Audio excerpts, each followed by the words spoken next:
She works in my office and is, very important to all the work that's being done in my office and the council. So I'm glad he's here. And hello to so many of you. Just before the big screen came on, I could see so many of you, and it's so amazing that so many of you are here to learn about this issue. I could talk about this all day. So you asked me to consolidate this into 30 minutes. So we're going to try our best. First, I wanted to talk a little bit about the state of housing in Baltimore.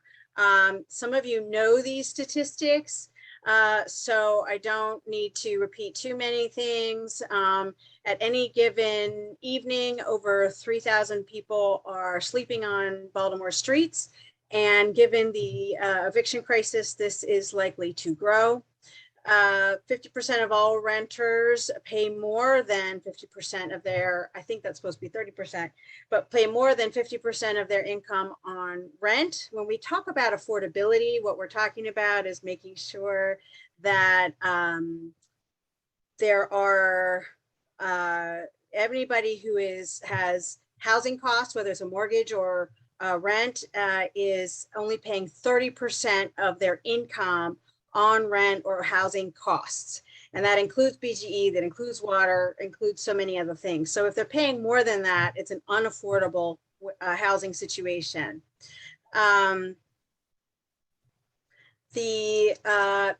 are still more than 15,000 vacant and abandoned properties in Baltimore City at a cost of about $88.2 million per year. So that means, all the police and fire, all the fires that happen when there's a vacant property, cost of maintenance to the property, boarding up, mowing the lawn, et cetera, as well as cost to maintain the homes around the vacant properties. Often some of our elders are getting water in the basement and things like that. So that's a cost to them. That's a significant cost to the city. Another statistic to add is just around home ownership. Black home ownership has decreased by 10% in the last decade, and in Baltimore City, which is not a good trend at all. So I wanted to cover a couple of those things when it comes to some statistics. And then also we're seeing much more research around the correlation between housing insecurity and violence, and housing insecurity and youth opportunities. And that is showing that, if we don't have good housing opportunities for people and stable housing, that that people are not going to be successful. They're going to be, there's lots of stress, as a matter of fact, with young people walking to school next to vacant properties or in a stressful situation. That cortisol goes up. That's a part of your brain, or a chemical in the brain that adds stress, and it's just going to block that learning. So housing, I think, to me, and doing work around stable housing and community development in our communities should be the top issue in our city, because it is connected to so many things: health outcomes, educational outcomes. And so that's the work that I'll be doing in the council for the next, foreseeable future, as I continue the work that I started at the Community Development Network. Next slide. So I was asked to kind of talk about not only the issue, but also how to influence an issue. So we're going to go through affordable housing, home ownership, equitable development, the eviction crisis, and homelessness. And again, we could talk all day about these, so I'm going to sort of do a 30,000-foot level analysis of some of the policy issues, and then who are the players that really need to be influenced in order to change the policy. So around affordable housing, the Federal Housing and Urban Development Department is really the ones that have the money and the regulatory power around public housing, around the housing choice vouchers, And also Congress obviously can provide more money for affordable housing. And again, when we're talking about affordable housing, we're talking about making sure that people are only paying 30% of their income on housing. So that means we have to have a range of housing costs available for people who are making a range of different incomes. The whole discussion around, better jobs for folks is absolutely part of this, but we're talking really about housing here. Maryland Department of Housing and Community Development monitors and does the work around the low-income housing tax credits. This is a program developed 25 years ago to try to incentivize the private sector to start doing affordable housing. And but the state, it's a federal credit, but the state monitors the credit. And basically what happens with the credit is that an investor who's interested in investing into an affordable housing project can get these credits. And the affordability is 25 years. In Maryland, they've added 40 years as a rider to those properties. And we're also seeing now much more mixed income communities using the credit as well. We did when I was at the Community Development Network, we were able to convince the state to do more credits for permanent supportive housing, which is the housing that's needed for those experiencing homelessness and other types of critical things going on with the person. And then Baltimore Department of Housing and Community Development monitors the Affordable Housing Trust Fund. And I just want to thank all of you who are supporters of the trust fund. That was a heroic effort, I think, by so many people to get 10,000 signatures in 6 weeks. And we actually got about 18,000 just to make sure. And it is not getting enough money. So we're going to need more money into the program. And then, but it has started to work. We've been able to start getting money out the door for units. And then for a nonprofit developers are getting involved in affordable housing. So the thing about the policy here in Baltimore is that there really isn't one. We don't have a comprehensive housing strategy or community development strategy. And I'll kind of emphasize that through the whole talk is that, we need to, thank goodness that 4 years ago, we put in the budget that the state should create an affordable housing assessment so that we know exactly what's going on. Because I thought, and this is exactly what happened, that what an assessment would tell us is that we need more senior affordable housing. So seniors can age in a place where they feel safe and have others around them. And then also have more permanent supportive housing to support the homeless population. And so the issue is just that we have that data. It tells you exactly what I just said. So now we can move around and utilize that data to come up with our housing, affordable housing policy, and really our housing policy around what we needed to do for that. So those are the players. Again, one of the things that I'm thinking about is, continuing to find more funding for the Affordable Housing Trust Fund, and also working hard to incentivize the work around, mixed income and particularly around permanent supportive housing. So trying to get way more tools in the toolbox to be able to do this. Next slide. I know you're asking some questions in the chat, so let me. Councilor Ramos, so we will have question and answer period at the end. And okay, then, sounds good. So I think Laura is aggregating all of them into a list. Thank you. Thank you for the reminder. Okay.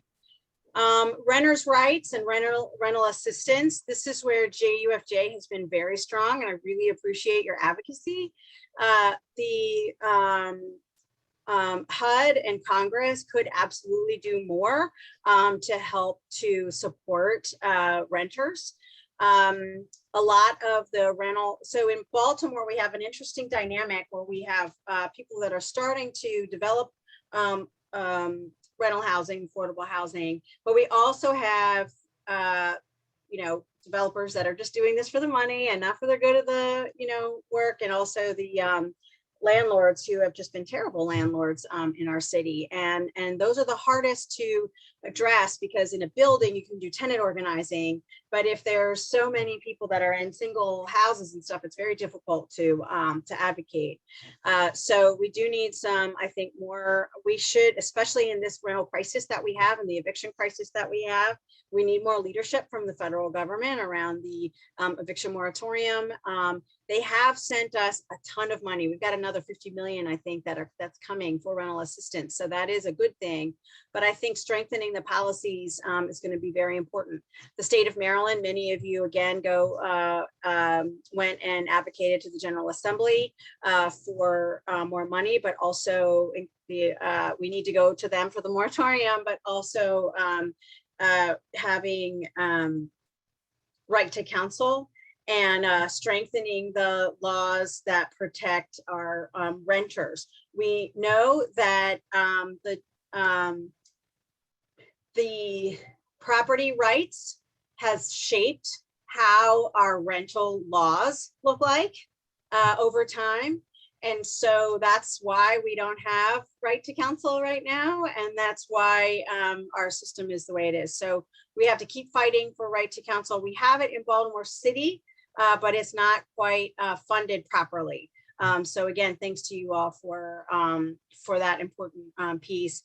The renters pieces are important. The city council just passed, again, going to the city side, the city council just passed a security deposits bill that is an emergency security deposit. So people can apply for up to $2,000 to help get them into a home. And then the interesting part about this is that it's considered a grant. So the security deposit will go to the landlord, but at the end of the tenancy, the landlord has to give it back to the tenant. The city is not asking for that money back. And that could be actually very successful for that family to move on to another place, but also it allows for people to get into a home initially. So the council has also passed legislation to remove late fees during the crisis, as well as landlords cannot evict if you've run your lease out. That will end at the end of the year. But the council has passed a lot of legislation, and there's more coming. I have a few things in the hopper ready to go. Well, they're not in the hopper, but they're drafted, ready to go to really protect renters in our city a lot more, because there still is very much a need to do that. And then the Mayor's Office of Children and Family Success has been amazing in getting the rental assistance out. There's still work to do there. And then also the nonprofit legal community with Public Justice Center, with MBLS, with so many people that are working really hard on this crisis. So the eviction crisis we're seeing now is definitely a result, not just of COVID, but just of the fact that all these laws have been favoring property owners forever. And so now we're seeing the result and have to be able to change that. Okay, next slide. So equitable development, we just saw in your reading and on that map, the fact that we have the black butterfly and the white L. And I am grateful for Dr. Brown to have articulated that so amazingly, and that we all know exactly what he was talking about and is talking about. We need leadership here, okay? Baltimore, the redlining started in Baltimore. It is the birthplace of redlining, and we still are suffering through policies, zoning, and the lack of investment in our Black and Brown communities. And what Dr. Brown says, and if you haven't read the book, please do, is it's not about gentrification. It's about making sure that Black communities have the same opportunities that everybody else does. And what we have seen is that, and you know this, is that developers have said, well, there's no market over there. that is code. It is code that they do not want to develop in those areas for lots of reasons, and particularly racial ones. And so we need to flip it. We need to flip it. So I think the mayor is working on this. He does have neighborhood equitable development as one of his pillars. However, right now they're focusing on development of Black and brown business, which is not a bad thing. It's an important thing. And I just wrote a letter to the mayor saying, we've got to course correct here, utilize the ARPA money, $200 million in ARPA money, to completely rethink how we're doing development, and make sure that we're overcompensating for equitable development, but make sure that we're not displacing people. And there are ways to do it. Other cities have been doing it. So what we need to do really is pressure the mayor on this strategy to come up really with, what does this look like and how do we make it happen? I have a 3-part plan and it's going to take me 4 years to do it, to make this happen. And it's going to take money. It's going to take more tools, better tools, to make sure that we're addressing vacant properties, and it's going to take tax incentives. And so those are the 3 things, and I can get into specifics about what that is if you're interested. But we've got to do this right. And then the other thing is to stabilize so that our legacy residents are not leaving. So I say we need leadership here, because we don't have there's not really a touch point. This is a fairly new concept in even community development speak. Around equitable development. And so I'm looking forward to working on that issue moving forward. I have, again, a 3-strategy plan, and it's going to take me a long time to do it, but I think we'll get it done. Okay, next slide. Housing for those experiencing homelessness. So again, we have a crisis where more neighbors are experiencing homelessness. The city did the right thing in housing many of them in hotels. Okay. What is happening now is that there still is not enough housing. Many of our folks experiencing homelessness have always complained about congregate shelters, and they refuse to go into congregate shelter now that there's an opportunity for the hotels. But the key is we need to find that permanent place for them. So we absolutely need more permanent supportive. Not everybody needs permanent supportive.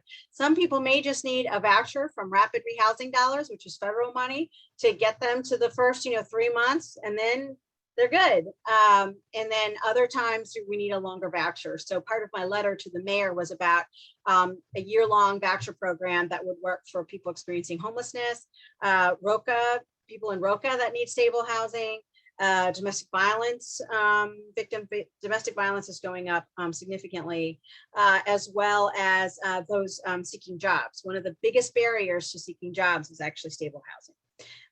So the Mayor's Office of Homeless Services, with the new director, it's going through a lot of changes right now, and I'm hopeful and optimistic that the mindset is going to be shifting from just providing homeless services to providing housing. I've talked with the director many times, and we're working together on better strategies. But I do know that some of that ARPA money will be used to purchase one of those hotels. And it has been a lifeline. That has been a lifeline for so many people. So the city did the right thing and took that risk. Again, the General Assembly and Maryland DHCD can do a lot more for people with, experiencing homelessness, but they're not. Next slide. Before I talk about vacant and abandoned housing, I want to talk a little bit about homeownership. And well, actually, I'll talk about housing and then we'll go to homeownership.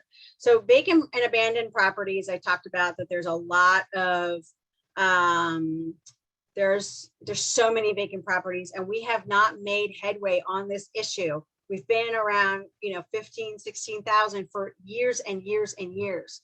And the state is not very helpful because this issue is different in every jurisdiction, as I learned from my statewide work. In Prince George's, the vacancies were directly related to the foreclosure crisis.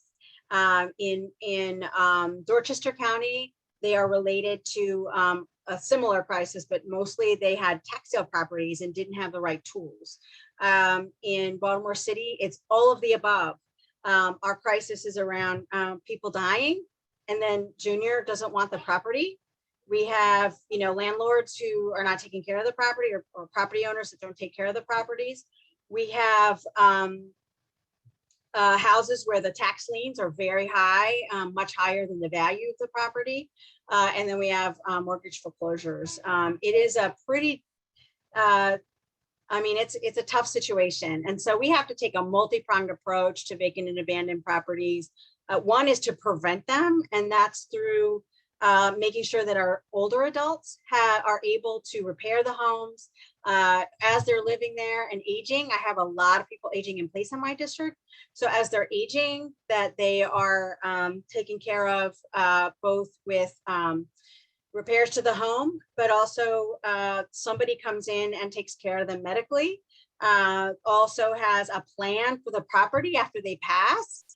So that we're avoiding this this vacancy issue, and so part of my district has people aging in place, but the grandchildren are moving right into grandmom's house. This is in Ender Gardens, and that's how it should be. But in Coldstream Homestead Montebello, that's not happening, and part of it is just the state of the neighborhood, and part of it is just that folks, that's not what's happening. They're not moving back in.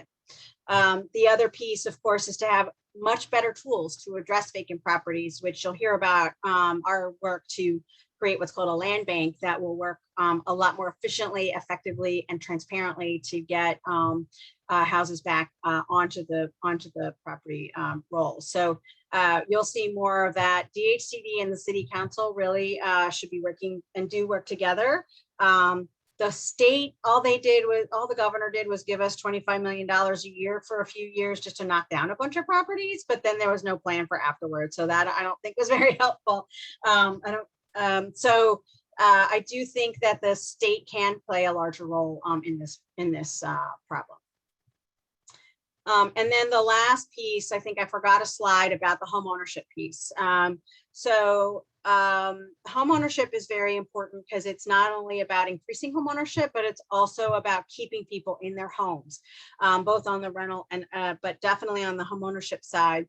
And one of the ways that we have been working very hard this year to keep people in their homes is to completely reform this issue of tax sale. Maryland collects its taxes in a very property taxes in a very predatory way, where if you don't pay your taxes, your property taxes by a certain time, then the lien gets sold to an investor. The investor goes back to the homeowner and says, give me the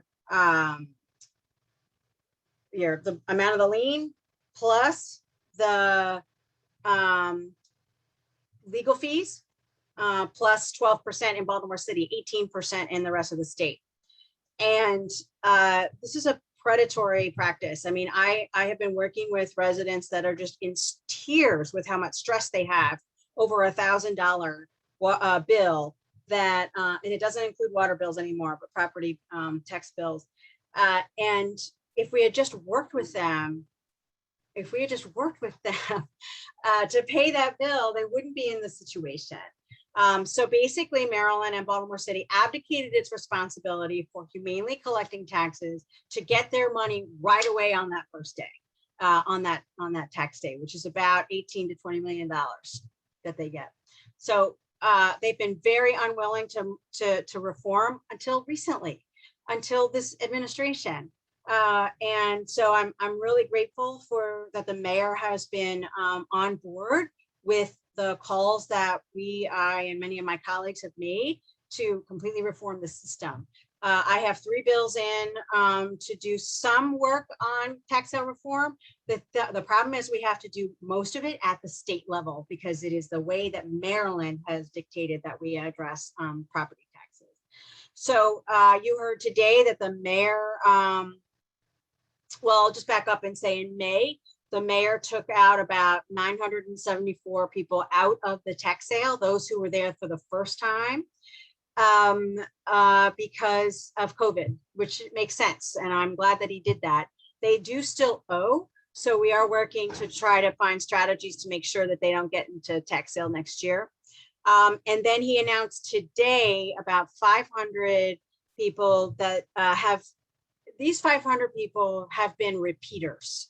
They have been in tax sale for multiple years. They got behind and it never stopped. And they're in areas where nobody's bidding on the property. And so the liens are pretty substantial. And so what he announced today, he didn't explain it the way I explain it, but this is a way to completely make those 500 households and families whole, gone. We bought their liens. They are able to start over. And the burden of having this hanging over their head that maybe someday they're going to lose their home is eliminated. And so then we have to work with those families to make sure that they don't get into that situation. You know, make sure they apply for the homeowner's tax credit. They have a plan for the tax payments, you know, that kind of thing. So that was a big deal today that he announced. The second part of his announcement was around creating a work group to come up with what does real reform look like. And most of it is going to have to be done at the state level. And he put on that work group many of the advocates that JUFJ has been working with on this issue. And I'm very excited about the leadership. I'm not excited about the fact that they put a tax sale purchaser on the task force, because it is my goal to get those guys completely out of business. At least for homeowner occupied properties. We're going to need them for the vacant ones, but we don't want them for the homeowner side. And so that's disappointing, but it was only one person. So hopefully everybody's outnumbering that person. And I'll be writing a letter to the work group as to, nobody asked me, but I'm going to do it anyway. All the things that I think need to be done for reform. We could simply just take Baltimore out of the Maryland system and create our own system where we are working with homeowners to pay their taxes. That includes being able to do payment plans. Right now, we can't do that. The Maryland law doesn't allow it. We have to get permission from Maryland. I just put it, I'm gonna have a hearing on Tuesday around a bill to allow for people to pay monthly. That's on ahead of the game, not in terms of arrears.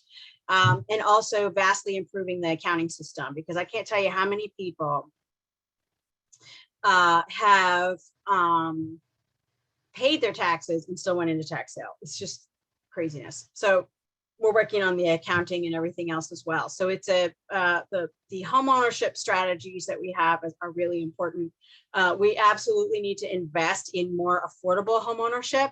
And there's multiple strategies around that, whether it's land trust, but mostly around just that subsidy that would allow for somebody to, a house to be rehabbed, somebody to lower the price because they had that subsidy for the cost of the rehab. And then that family can start to earn that equity. Land trusts are an equity sharing model.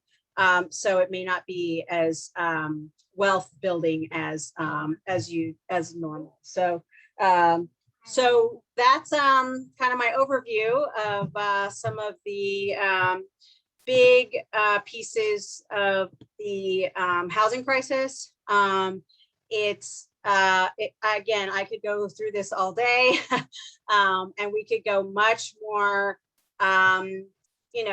deep into all of these. I think you might be more interested in the, evictions piece, but I'm happy to answer questions and go into detail about any of these other pieces.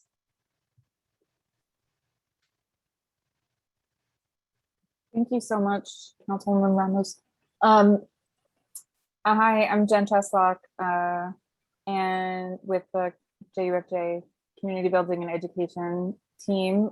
Laura is going to be going through the chat and helping us to stack your questions, which I saw so many good ones. Councilwoman Ramos, I have a couple of starter questions, if you wouldn't mind, and then we can transition to having Laura go through the group's list. You started to talk, you talked a little bit about the eviction crisis, and you know, we know that the government or the governor is the ultimate decision maker on implementing an eviction moratorium. You know, maybe anything beyond what you've already shared, what more do you think that the city council and other electeds could be doing to provide rent relief to renters at this time? And where do you think we as advocates, right, can most effectively be using our power? The governor, so that's a good question. The city council does not have authority to put together our own moratorium. That's why we passed a resolution urging the governor to do so. It doesn't look like he's going to. So, you know, working with the General Assembly is going to be the next step, and seeing what they what they will end up doing during the session, and we'll see how things bounce back. The other piece, of course, is to you know, just get the word out about rental assistance. There's so much of it out there. We want to make sure that it gets out there. The third thing is, if the governor is not going to do a moratorium, then we need to make sure that the judges in eviction cases are actually saying, wait a second, you didn't get rental assistance? Okay, here, go get rental assistance and then come back to me. And some are very sympathetic, some are not. And the governor could really influence that a lot more. Now, we really don't want people to get to that stage because a lot of times they're not going to show up. And also often they're not represented because they don't have right to counsel. So so that is, I think, you know, the most we can do right now, I think, is continue to pressure the governor on those fronts, and then work towards, you know, the General Assembly is supposed to have a special session, but that's for redistricting. Now, I don't know if they're going to take on the eviction work then. I think all of us are asking them to, and we'll see what the president of the Senate and the Speaker of the House wants to do about that. And then in terms of the City Council, we did think about, should we expand the legislation that was passed last session that removed late fees, that the landlords could not charge late fees. And we wanted to make sure that they can't, you know, cumulatively then charge, and they cannot do that. So that's good. But because it's no longer the state of emergency, the law department is saying that's going to be really tough for us to defend.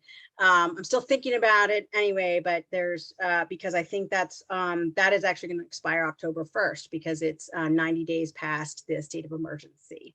Okay, so we're going to see rents going up. Yeah. So we're thinking about that.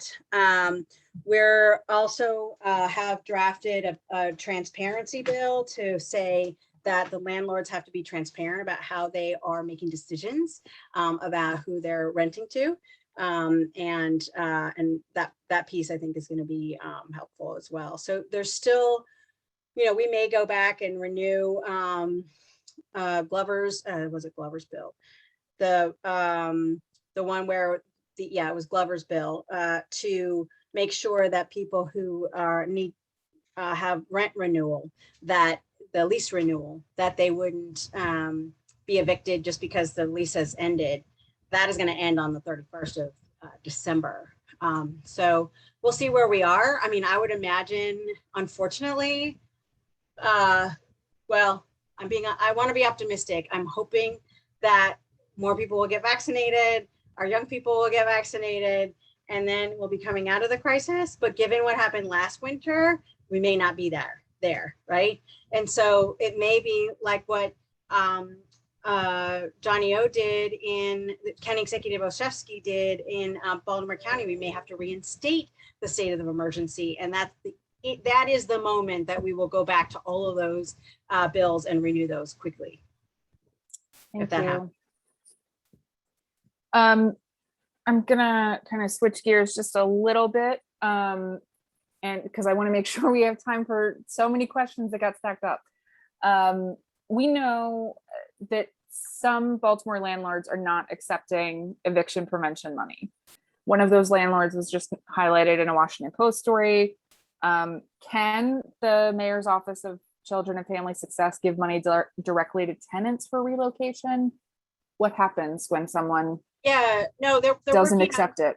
Yeah, they're working on figuring that out because they know that there are some landlords that are doing that. So in the presentation that they gave us at our hearing, they are actually putting together funds and a process for relocation rather than deal with the guy evicting. Let's just move you somewhere else. And so, yes, that is in the works. It hasn't been announced yet. And I don't know that they'll make a formal announcement. I think it's just something that as it comes up, then they will, and the city was very clear. So there were 3 tranches of federal money, right? There was the CARES, the CAA, and then ARPA. So this CARES Act did not require for the landlord to then not evict after getting, which is dumb, like that's stupid. So, so the ARPA money does. So that's why we're getting more complaints now. It's like, wait a second, I can't evict this person. Well, no, why would you possibly do that? We just gave you a bunch of money, And so I don't understand that mentality. But Director Edwards is, I think, very innovative and creative. And so they are looking at other ways to make sure that tenant gets help, either at that court diversion or relocating them or working really hard to get that landlord to do it. And then on the flip side, there have been landlords complaining that the tenants don't want to put in the paperwork and all of that. And she's working with the landlords. So, it's just a matter of trying to get people to stay in their homes and not be evicted. Okay. Thank you so much. Laura, are you ready to take over? Yes, I am ready to go. I advanced apologies if I freeze for a moment. Please let me know if that happened. I've been having some technical difficulties with this computer. And I'm gonna let folks know we're gonna do this Q&A section for about 15 minutes, and then we'll go on to talk about some of the JUFJ campaigns and things happening right now, how we can stay connected to this issue through JUFJ action step before we close. So I'm going to follow this wave talking about renters and rental assistance because we had a few questions that came in related to that.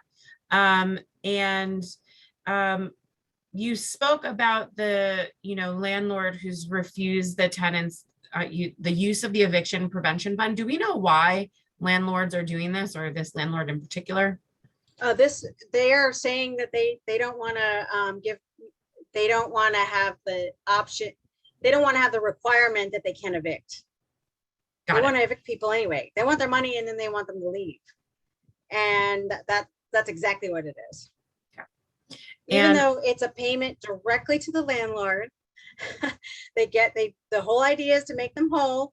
They get 12 months and then, I just don't understand it. So, and the requirement is not never to evict. It's you can't evict in the next 90 days. Okay. So it's not a permanent non-eviction. And so I just don't understand the mentality of, I don't know who's going to rent their place. Like, who's going to do that? So I don't understand it, but that's what it is. Sure. And kind of switching gears a little over to the rental assistance money. You spoke a little bit about this, but a question came in on why is it taking so long to be distributed? So there's a couple of reasons. One is that Director Edwards had to stand up a whole new system. So that took time to get that rolling. I still don't think they have enough people working there. I also know that because they are not open all the time, that you have to make an appointment is also a barrier. So it just takes a while to make that appointment, etc. The other thing, and the White House finally made an exception to this, The other thing was for the federal money that they still wanted proof of income. You don't have any income. You're asking for rental support. Like, come on. And just trying to find the paperwork of, my last pay stub from this time or my employment and this, that, the other, really slowed down the process. So I was on a call with the White House a few weeks ago with my colleagues from around the state, all saying the same thing, like, get rid of this particular requirement so that we can get this out the door a lot quicker. And they finally did do that. So we'll do that. But Baltimore is actually doing really well. So here's another thing. Baltimore is doing really well. And sometimes we don't say it enough because we're always like, Baltimore's actually doing something well. Baltimore's doing much better than a lot of other places. And the reason that we're not always seeing that is because the people are playing with numbers. So you'll see other counties, with these big numbers, but that's encumbered money, not actually paid money. And so Baltimore has been saying, yeah, we paid this much, but all this other stuff is encumbered, right? So tell us which number you're going to use. And so Director Edwards is supposed to get me an update each month on where they are, and I can share that with all of you. But it's Baltimore has been conservative because we're like, we want to show how much we actually paid. And other counties are like, well, we've promised all this money. It's not out the door yet, but we promised it. So it's a little bit of a numbers game. And we do know, I know I've heard the stories of so many people waiting 3 months, and it's very, I know everybody's anxious, and I'm not saying it's perfect. There's definitely flaws and we have work to do, but it's, we're doing okay. Thank you for sharing that perspective with us. I want to switch a little bit over to kind of the politics of who's in charge of things. And one really direct question, why doesn't the city have a permanent head of the housing department yet? So they're still searching. Commissioner Kennedy did put her hat in the ring. So she's being considered, but I do know that they are still looking. And the fact that they are still looking, well, so let me just say they first wanted to get the Ted Carter, the deputy mayor for community and economic development, before they started hiring for the commissioner seat. So he came in May, I want to say, and is doing his assessment of what's going on, et cetera. And so it's my understanding that they just put out the description like within the last month. So they needed to do that kind of work. Our city administrator, and if you remember, the city administrator position is totally new. We all voted for it in our charter for the last election. City Administrator Shorter, I think, is really good. And one of his big things is to recruit top talent, and executive hiring is what he's aside from procurement, he's hiring on the executive level. So he decided to do DPW first because for obvious reasons. And so wanted to have the deputy mayor in, and they're going to be working on housing. So I don't know when that's going to happen. So we'll just have to see. Thank you. And yes, the DPW hiring and fixing is definitely something else that JUFJ cares about a lot. So could you also tell us just a little bit more about how the housing authority specifically can help in this crisis of evictions? Well, the housing authority, as you know, is the federal arm for affordable housing in each jurisdiction. And so they actually, that's what they do. It's affordable housing. They are they have the Housing Choice Voucher Program, which we run out of vouchers every year. The list is very long. There's about 25,000 families on the list. And they also have scatter site houses that they rent. So what do you mean by scatter site houses? Thanks for that question. So at some point in time, they started buying vacant properties and fixing them up. And so there are people living in those properties. So they don't have vouchers, okay? but they do have significantly reduced rent. Okay, so the housing authority manages those properties. And if you're not familiar with this tool, it's called CodeMap, CODEMAP. And you can clue in an address and up comes a map. And the purple things on the property is a homeowner. The non-purple is a non-owner occupied property. The red square is that it's got a vacant building notice on it. And if it's brown, if it's green, it's a city property.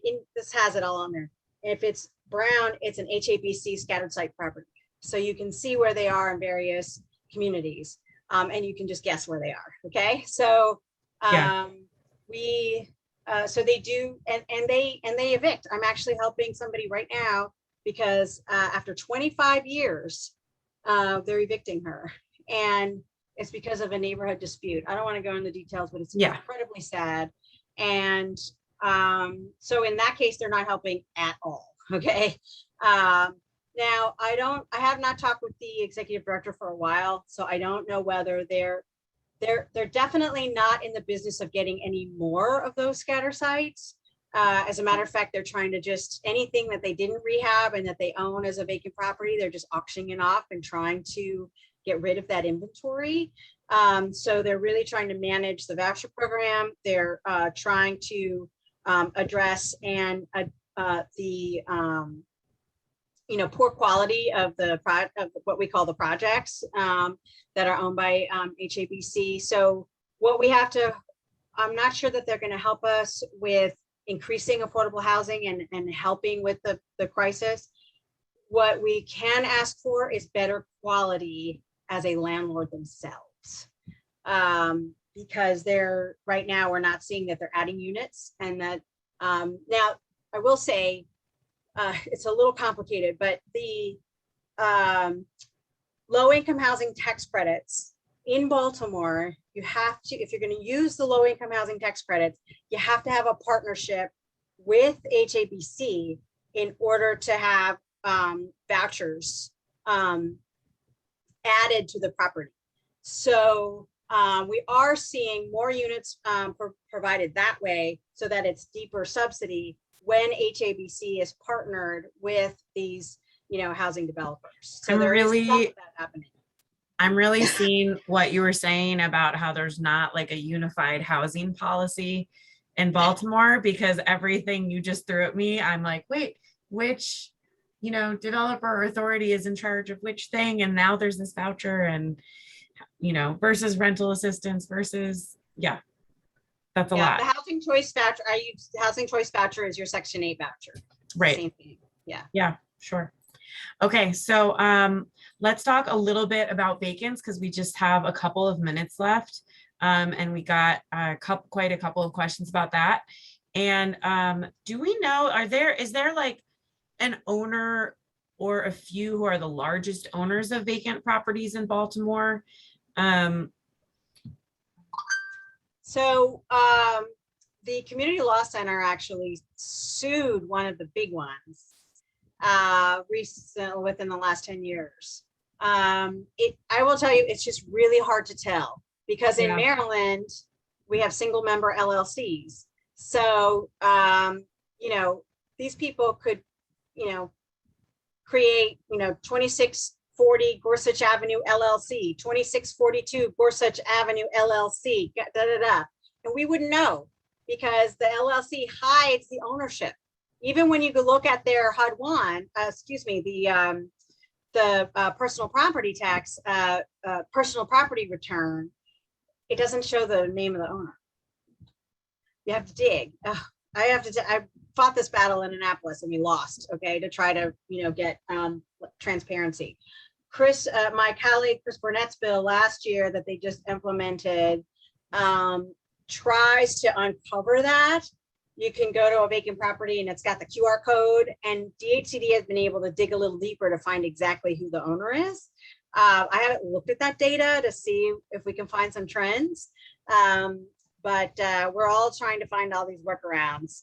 One of the workarounds was the rental license. Oh, I forgot, I didn't talk about rental license law. The rental licensing law that was passed by the last council and needs a reboot because we still have a lot of landlords that are refusing to register to be properly licensed. They're refusing. It's not that they don't know. They just refuse to do it. They'd rather pay the $1,000 than do it. It's ridiculous. Either that or they're not paying the $1,000 and they're just doing it anyway. Like, I mean, on that note, So- speaking of landlords who may or may not be willing to pay things, someone asked, they've seen a few cities considering setting higher property tax rate on vacant residential units, in part because those units are costly Yeah. to the city. And have you considered that? What do you think of that idea? yeah, so we definitely have, but the city cannot do it. It has to be done. We have to have permission from the state. The state has to give us, the General Assembly has to give us permission to have what's called differential tax rates so that we can tax different properties differently. We can tax commercial properties differently. We can tax vacant properties differently. We can do, now we can't do that. Every property in the state of Maryland is taxed the same way. Okay, so I meant the calculations are different in each jurisdiction, but it all has to be the same. Okay, so Regina Boyce, Delegate Boyce, my delegate, did introduce that legislation last legislative session. And it sat in Ways and Means the entire time. Even the mayor supported it, the council president supported it. I was there, many of my colleagues were there. This is a big deal because we can add the vacancy tax, which is important. And let me just get in the weeds here for 1 second. Back a few years ago, this vacancy tax was also introduced, and just as a topic. And some of the folks in housing were like, "Oh, that's a bad idea," because all that's going to happen is that you're going to stack all these liens up, and what are you going to do? Well, now we have this tool. I worked on it in the state level, and the city put it in the last council session. It's called NREM, where the city can now foreclose on the liens. And so if we're gonna, jack up the vacancy rate, that's great, because now we can actually foreclose on them. And that makes it's gonna make a huge difference. So even though we're gonna jack up the tax rate, they're not going to pay it. Right. They're not gonna pay it, period, end of story. They're not gonna pay it. So we have to have a way to say, okay, fine, you're not gonna pay it and you're gonna just let it stack up, we're gonna take it. So that's the so I don't think anybody's fooled by saying that by having a vacancy tax we're actually going to make any money off of it. We're not. It's just another tool to try to dangle in front of people to say, okay, fine, go ahead, don't pay, fine, we'll just take it, So but we didn't have that tool a few years ago, so now we do. So anyway, so we're going to try again this General Assembly session. I hope JUFJ will get behind it, because it's very important to Baltimore from a revenue perspective, but also to address this other issue. That's really great clarification. I know Rachel's been taking excellent notes, and we'll have this recording. And thank you for really highlighting where all these connections are between the city and the state level. We have a few people joining us from outside the city and other, from other counties and jurisdictions. I know, I saw Margie And- Simon's here. Hi, Margie. So that kind of support of what's going on in the city at the state level is, of course, so important for us to partner with people across all of our jurisdictions. So thank you for naming that. And I'm going to throw just one other question at you, which I think will be a nice transition to actually our next Civics Kibitz, which will be all about the courts. And this is somewhat a court-related question, but related to renters. I'm just looking for where I put this question. Oh, are there any efforts to link people coming out of incarceration with housing? And how does that kind of compare to like the larger homeless or eviction housing crisis? This is such a big deal, and it's like a piece that I still don't have my hands around yet, because for a Section 8 or housing choice voucher, you cannot have a criminal background. For many of our programs, not rental assistance per se, but the tax credit programs, etc., can't have a criminal background. The landlords can still discriminate based on criminal background. Okay, and I say it that way on purpose. Yeah. Right. So, I mean, we did a lot of work on the source of income discrimination, and thank goodness the state finally listened after 20 years working on that issue. But landlords still can discriminate based on criminal background. So we have a long way to go on that issue. I think it is a major barrier to housing stability, and we have not gotten there yet.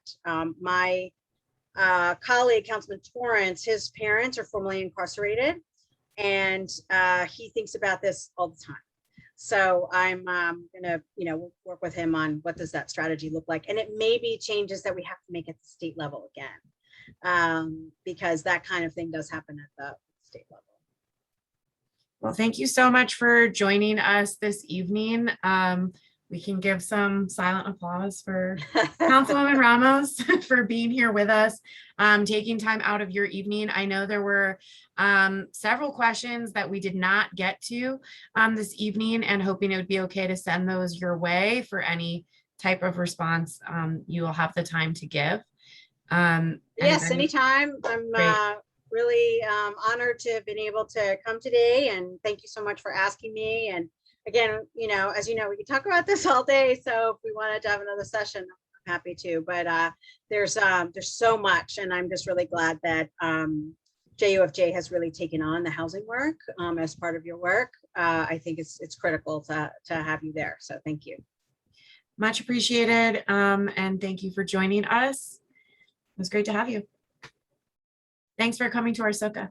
Sure. Well, thank you so much. I really appreciate it. Thank you. And thanks for all my constituents being on here. It's wonderful to see you all. I'm going to turn it now back to you, Rachel, to take us through the rest of our event this evening. Awesome. Thank you, Laura. Can you all hear me okay? Oh, I see nods. Okay, good. All right. So, Councilman Ramos, you are welcome to stay. We're just closing out with a couple of JFJ stuff. So you are also welcome to leave. Thank you so much for your time. I'm just looking at the list of attendees. I didn't get a chance to do that. So excuse me. No, great. That's fine. We're not, well, yes. So I just wanted to close us out with a few, just connecting this to where we are with JUFJ campaigns right now. So thank you, Councilman Ramos, for kind of painting us a picture of what's been going on with eviction prevention funds. I'm going to share a few numbers with you that just illuminates why JFJ has been working with our partners at Baltimore Renters United on eviction prevention work. So we know that Baltimore City received over $80 million in eviction prevention funds. The most recent numbers we've gotten from the Mayor's Office of Children and Family Success are that around 4,000, I think it's over 4,000 people have been served in the program so far. Now that was probably like last month, so we know it's going to be more at this point. And we know that people had been waiting at least 4 to 6 months after applying for rental assistance to actually receive that assistance. And what we've heard recently is that due to the public pressure from Baltimore Renters United, we've actually seen increased speed in which MOCFS, the Mayor's Office of Children and Family Success, are responding to these applications for rental assistance. We also know that starting September 13th, MOCFS started an eviction diversion program in rent court. So they actually have staff people in rent court saying, hey, apply to these funds before you get evicted. We're also, JFJ is pleased to see that the mayor has made a public commitment to funding the right to counsel, but we've only seen a public commitment of $1.9 million. And we have been asking for what we know is needed is $20 million over the next 4 years. So we need to see a larger public commitment to funding the right to counsel. So that's all to say that there is still a tremendous amount of work to do to protect renters. And with this final 5 minutes, I just want to show you a 1-minute clip from our recent Baltimore Renters United event. It was a speak out at City Hall where we're uplifting what is happening with tenants.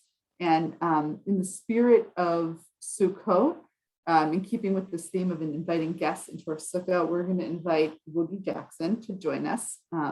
to share a piece from the Speak Out. It's just like, again, a 1 minute sort of like spoken word piece that I think really highlights what is at stake.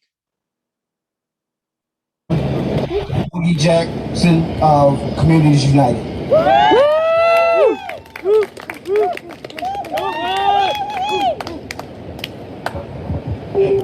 Hey everybody. This is 2 more, and I think we can stop the live stream. This is fucked up. Excuse my language. It's messed up that over the last few months I had to see loved ones struggle to either pay for food or pay rent. It's messed up that I have to see my father, who's on dialysis, miss appointments because he had to go to meetings to beg our landlord, can we get a station? It's messed up that the youth I work with, the youth that I counsel, are so distracted they can't figure out or even concentrate on the problems that we're trying to face as young people because we're too worried about where we're going to sleep at. It's messed up. Everybody's telling us that we need to think rationally, but you can't think rationally when you don't have a place to think. That's right. It's really messed up how people tell us that we need to be patient, but time is running out. Yep. How is evicting people a necessary job? How is telling people that you don't have the money because of a pandemic that you need to be homeless? Stop killing our communities. And how you kill our communities is you take away the people. The people are the essence. The people is the reason why Baltimore and these cities are so great. We're the reason why we let this live. We're the reason why everybody's here today. So please stop killing our communities. It's crazy how that so many youth of mine, 15, 14, 17, 12. Yeah, and I think we can stop it there and then go. We'll send that link out so you all can watch it in your, so you can watch his full speech in your free time. So that was Boogie Jackson. He's with our partners at a member of Communities United, and we work together at the Baltimore Renters United Coalition. So as I said, there's still a tremendous amount of work to be done around eviction prevention. And as Councilman Ramos painted a very clear picture of all that is to be done around housing. So I'm going to just lay out a couple of action steps you can take tonight, tomorrow, you can tell your neighbor to take and your friends to take so that we can continue to apply pressure on stakeholders to that have the power to stop evictions. So thank you, Laura, for dropping the link. So there's 2 things. There's a action alert, which is going to send a letter to the Governor Hogan and Mayor Scott. There's also this petition that Laura's about to drop, which is actually is a statewide petition. So that first one is specifically for city folks. And then the second one is a statewide petition that is targeting the sheriff's office, that's targeting the chief judge of rent court, that's targeting landlords. So anybody kind of who has the power to intervene in an eviction. I'm also going to invite you, so just to say, please help us spread the word around these petitions. There's also going to be a number of actions coming up around eviction prevention, including one with CASA coming up next week. There's also going to be some more that Baltimore Renters United have kind of that are in the works. So I do want to flag a few things. If you think you're interested in working on these issues and continuing to be in conversation with one another, continuing to connect to Baltimore Renters United to prevent evictions, please join us for the Baltimore Action Team Fall Kickoff. That's going to be on Monday, October 4th. We are going to lay out all that we're doing in Baltimore City, in our Baltimore City work and Baltimore County work. And we're going to lay out ways to get involved in a deeper way. So please join us if you think like, hey, I'm really deeply care about evictions and I want to keep working on this. That's a place to continue to connect with JFJ. And then lastly, I'm sorry, our link got cut off here, but we do have our Maryland statewide kickoff coming up on October 17th.